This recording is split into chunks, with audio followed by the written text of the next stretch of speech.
হেডমাস্টারের হেডমাস্টারই চলে না বাদ্যযন্ত্র ছাড়া, স্কুল কলেজ চলে না বাদ্যযন্ত্র ছাড়া। মুহাম্মদ সাল্লাল্লাহু আলাইহি সাল্লাম 1450 বছর পূর্বে এভাবে বলছেন, এরপরে তার বিপদ নকল করছেন। বিপদ দেখেন, এদের উপরে ভূমিকম্প হবে,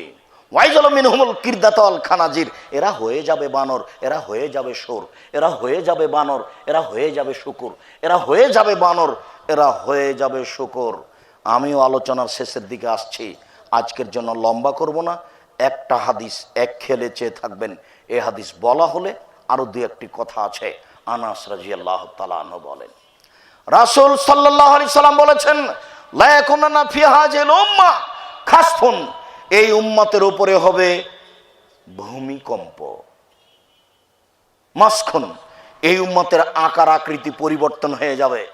সন্ধ্যায় ছিল মানুষ, সকালে হবে বানর শুকুর। কাজফুন, এই উম্মতের উপরে সব ধরনের সমস্যা বিপদ নেমে আসবে। মসজিদে মারামারি, মাদ্রাসায় মারামারি, রাস্তাঘাটে মারামারি, লবণ 50 টাকা 100 টাকা কেজি, পেঁয়াজ 350-300 টাকা কেজি, বিপদ নেমে আসবে। আর জমির দাম 20 লক্ষ আর রেজিস্ট্রি হলো 15 লক্ষ। আশ্চর্য বিপদ, আশ্চর্য অবাক বিপদ। আমার উম্মতের উপরে বিপদ নেমে আসবে চতুর্দিক থেকে, 3টি পাপের কারণে। আমার উম্মতের উপরে চতুর্দিক থেকে বিপদ নেমে আসবে 3টি পাপের কারণে। কেউ কোথাও শান্তিভাবে থাকতে পাবে না।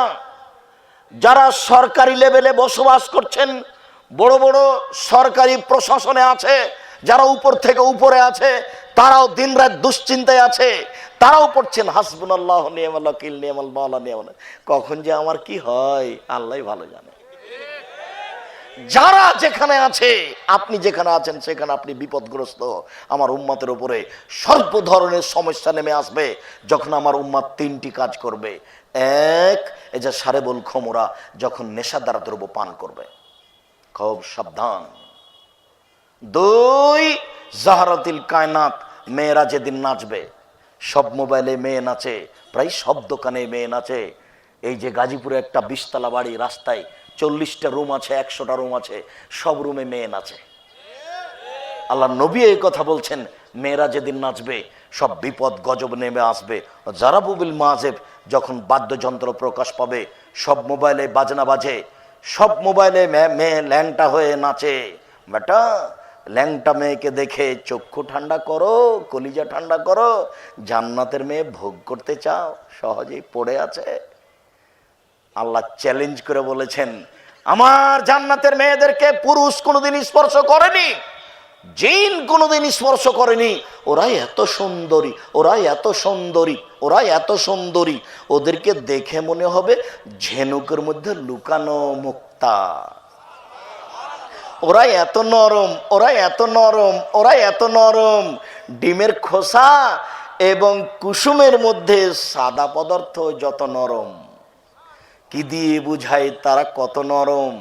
আল্লাহ বলছেন, তাদের মাথার চুল হবে কুচকুচে কালো, তারা হবে সমবয়সের। রাসূল সাল্লাল্লাহু আলাইহি ওয়াসাল্লাম বলেন, তাদের মাথায় হবে কোঁকড়া কোঁকড়া কুচকুচে কালো চুল, তাদের নাক হবে লম্বা সরু, তাদের পরনে থাকবে কাপড়, যেই কাপড়ের ভিতর দিয়ে পায়ের ভিতরের নাসিকা দেখা যাবে। কত সুন্দরী নারী! আপনার সামনে থাকবে 72 থেকে 73 জন, এক সময় আপনাকে খুশি করার জন্য বলবে, নানুল খালেদাতো ফালানা বেদো অননায়মাতো ফালানা বাসু অনন রাজিয়াতো ফালানা আসখাতো তুবালে মান কানা লানা অকুন্না লাহু। পায়ের সানসান ঘোঙ্গরে জমজম পাঞ্চে পাঞ্চে फेंकेंगी, पहन के साड़ी लाल कुमारी उसको बेहस्तों को सजावेंगी, जैसे कबूतर लोटन लोटे वैसे लोटन लोटावेंगी। पाয়ের সানসান ঘোঙ্গরে জমজম পাঞ্চে পাঞ্চে फेंकेंगी, पहन के साड़ी लाल कुमारी उसको बेहस्तों को सजावेंगी, जैसे कबूतर लोटन लोटे वैसे लोटन लोटावेंगी। স্বামী গো, আমরা চিরস্থায়ী থাকবো, কখনো ধ্বংস হব না। আমরা হচ্ছি আপনার জন্য, আর আপনি হচ্ছেন আমাদের জন্য। এই গান বলে তোমাকে খুশি করবে। রং মাখানো এই মেয়েকে দেখে চক্ষু ঠান্ডা করে, কলিজা ঠান্ডা করে জান্নাতের এই মেয়ে কিনতে চাও? আজ থেকে মরা পর্যন্ত তোমার মোবাইলে যেন আর কোনোদিন মেয়ে না নাচে। এখানে তওবা করে উঠবে, আস্তাগফিরুল্লাহ ওয়া আতুবু ইলাইহি, আমি তার কাছে ক্ষমা ভিক্ষা চাই, আমি তার কাছে ফিরে যেতে চাই, জীবনে আমি ওই মেয়ের সাথে কোনোদিন কখনো কথা বলবো না। এইভাবে তওবা করে উঠো। এরপরে তোমাকে একটা আমি পরামর্শ দিচ্ছি, বাড়িতে গিয়ে যখন ঘুমাবা ঘরে মোবাইলটা লক করে ঘুমিয়েছো, দেখো ইবলিসের কত ক্ষমতা। এখানে তওবা করে গেছো, ঘুমাতে যখন যাবা তখন লক করা আছে মোবাইল, ধীরে হাতটা মোবাইলে চলে যাবে, গিয়ে লকটা খুলেছ, খুলে আবার রিং দিতে যাচ্ছে, এখনই তওবা করে গেছো। এই পর্যায়ে যখন পৌঁছে যাবা, লাফ দিয়ে ল্যাপটাকে দূরে ফেলে দিয়ে বলবে, নাউজুবিল্লাহি মিন যালিক, শয়তান চলে এসেছে, তোর মুখে আমি লাথি মারি, তোর মুখে আমি লাথি মারিছি, তোর মুখে আমি থুথু মারি। তার মানে শয়তান চলে এসেছে আপনার কাছে। এবার আপনি এই অবস্থা গ্রহণ করেন, 1-2 মিনিট, কিছুক্ষণ পরে দেখবেন আপনি ঠান্ডা হয়ে গেছেন, আর হাত যাবে না। এছাড়া আপনি বাঁচতে পারবেন না। ওর খুব শক্তি, খুব শক্তি, সব রগে রগে চলতে পারে। আর অমুসলিম যারা, তাদের কাছে কোনো কাজ নেই। আপনি তওবা করেছেন, এর জন্য এখন আপনার কাছে চলে এসেছে। তওবা না করলে আপনার কাছে আসতো না। যে তওবা করেছে ওর কাছে যাবে। একটা অমুসলিম হিন্দু মেয়েকে গিয়ে বলবে না, মাথা থেকে কাপড়টা নামান, নামান, নামান। কেন? ইবলিস হলে চাঁপাইনবাবগঞ্জের ভাষাতে 14 ইলিমের পড়া। এ যে জাহান নামে যাবে ও আগে থেকেই জানে, কাজে এর এখানে কোনো কাজ নাই। ইহুদির কাছে কোনো কাজ নাই, খ্রিস্টানের কাছে কোনো কাজ নাই। মাদ্রাসাতে ভর্তি করলাম, ছেলেটা দেখে দুষ্ট হয়ে গেছে, তার মানে কি ওখানে খালি শয়তান ভিড় লাগিয়ে আছে, আপনার এখানে নেই। অতএব আপনাকে এটাই ভাবতে হবে, সম্মানিত দিনী ভাই বোন, আজ থেকে আপনার মোবাইলের জন্য কোনোদিন মেয়ে না নাচে, তওবা করে যাবেন। এখন আপনার সাথে যেটা জরুরি কথা সেটা হলো এই, আব্দুর রাজ্জাক সাহেব, আল্লাহর নবী কেন বললেন যে ওরা হয়ে যাবে শোর, ওরা হয়ে যাবে বানর? তিনি কেন বললেন না ওরা হয়ে যাবে কুকুর শ্রীগাল? এটা বললেন না কেন? আল্লাহ রাসূল সাল্লাল্লাহু আলাইহি ওয়াসাল্লাম কেন বললেন না যে ওরা হয়ে যাবে সাপ ব্যাং? কেন বললেন না যে ওরা হয়ে যাবে গরু ছাগল? এই কথা কেন বললেন না? শোর আর বানর কেন বললেন? মনে রাখবেন, পৃথিবীতে একটা প্রাণী আছে শোর, যে বিবেচনা ছাড়াই খায়। গরুরও বিবেচনা আছে, গোবরের পাশে উঁচু ঘাস হয়েছে, গরুটাকে নিয়ে আসেন, খাবে না। বিবেচনা ছাড়া একটাই প্রাণী চলে পৃথিবীতে, সেটা হলো শোর, শুকুর। যেদিন মানুষ বিবেচনা ছাড়া খাবে চলবে, সেদিন মানুষ হয়ে যাবে শুকুর। সন্ধ্যায় ছিল মানুষ, সকালে হবে শোর, বানর। আব্দুর রাজ্জাক সাহেব, বানর হলো অনুকরণীয় প্রাণী। পৃথিবীতে প্রাণী হিসাবে বানরের চেয়ে বেশি অনুকরণ করার কোনো প্রাণী নেই। আমরা চাঁপাইনবাবগঞ্জের মানুষ, যখনই কোনো বানর খেলা লোকটা আসতো আমাদের গ্রামে, এসে বলতো, এই চাউল নিয়ে আসো, বানর খেলা দেখাবো। তখন আমরা চাউল জমা করতাম, বানর খেলা দেখাতো। এক পর্যায়ে লোকটা বলতো, এই নতুন বউ কিভাবে হাঁটে রে? তখন ঘোমটা দিয়ে বানর দেখাতো, তার মানে বানর অনুকরণ করতে পারে। যেদিন মুসলিম ইহুদি খ্রিস্টানদের অমুসলিমদের অনুকরণ করবে, চলাতে ফিরাতে, রাস্তাতে, ঘাটে, অফিসে, আদালতে, কোর্টে কাচারিতে, তখন তারা হয়ে যাবে বানর, তারা তখন হয়ে যাবে শুকর।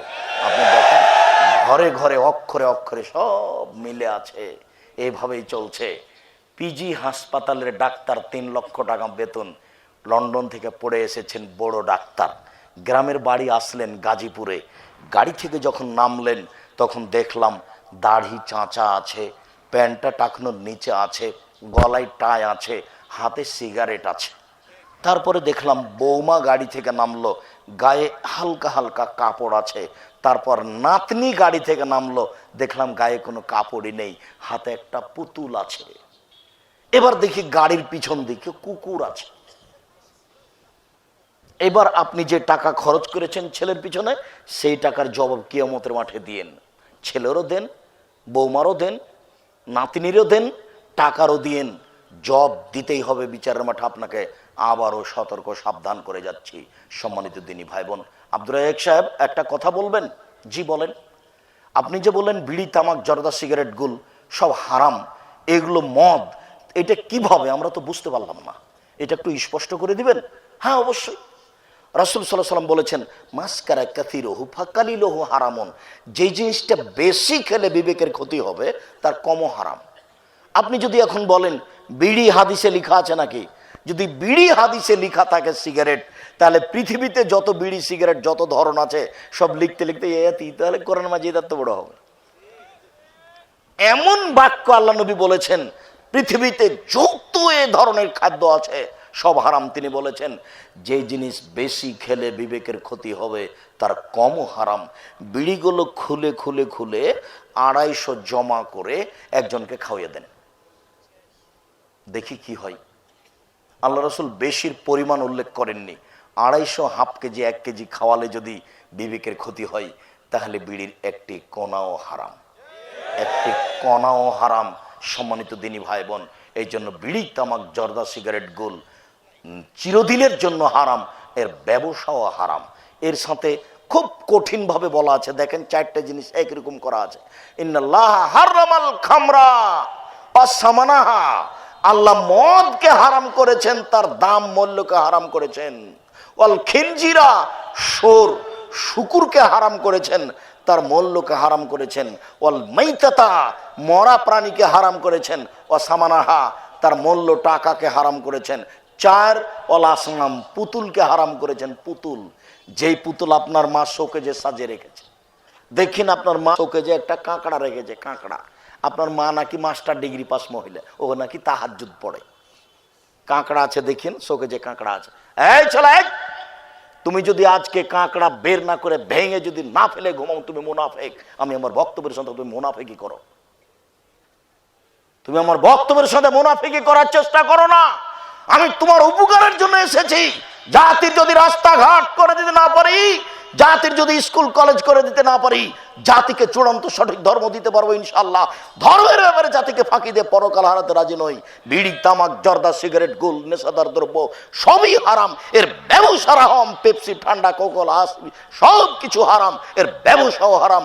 বৈধ রুজি উপার্জন করার চেষ্টা করেন, পৃথিবী অনেক বড়। যদি না টিকতে পারি, চকলেট বিক্রি করে খাবো, হারামের কাছে যাব না। তুমি সর্বশক্তিমান, তুমি সব কিছু করতে পারো, তোমাকে বিশ্বাস করি। ইন্নাকা আলা কুল্লি শাইইন কাদির, তুমি সব কিছু করতে পারো। তোমার উপরে বড় দাবি আশা রেখে আজকে বলছি, রাত গভীর হয়েছে, যারা মারা গেছে তুমি তাদের কবরের শাস্তি মাফ করো, যারা অসুস্থ তুমি তাদের আরোগ্য দান করো, যারা বেঁচে আছে তুমি তাদেরকে তোমার রাসূলের পদ্ধতি অনুযায়ী চলার তৌফিক দান করো। সাথে সাথে আজকের এই বৈঠকে যারা আমাদের সহযোগিতা করেছেন, বিশেষভাবে বর্তমান এখন পাশে বসে থাকা সভাপতি সাহেব এবং যারা প্রশাসনের দায়িত্বে এসেছেন, তাদের জন্য আন্তরিকভাবে তোমার দরবারে প্রার্থনা করছি, তুমি তাদেরকে সঠিক পথে পরিচালনা করার তৌফিক দান করো। তারা যেন জাতির 24 ঘন্টা উপকার করতে পারে, তুমি এই তৌফিক দান করো। এই জাতির উপকার করে যেন তারা জান্নাত কিনতে পারে, তুমি এই তৌফিক দান করো। আল্লাহ, তুমি আমাদেরকে কবুল করো, নেশাদার দ্রব্য থেকে বেঁচে থাকার তৌফিক দান করো। এই দাবি, এই দাওয়া, এই দোয়া তোমার দরবারে রেখে আজকের সংক্ষিপ্ত আলোচনা এখানে শেষ করলাম। সুবহানাকা আল্লাহুম্মা ওয়া বিহামদিকা আশহাদু আল্লা ইলাহা ইল্লা আনতা আস্তাগফিরুকা ওয়া আতুবু ইলাইক। আসসালামু আলাইকুম ওয়া রাহমাতুল্লাহ।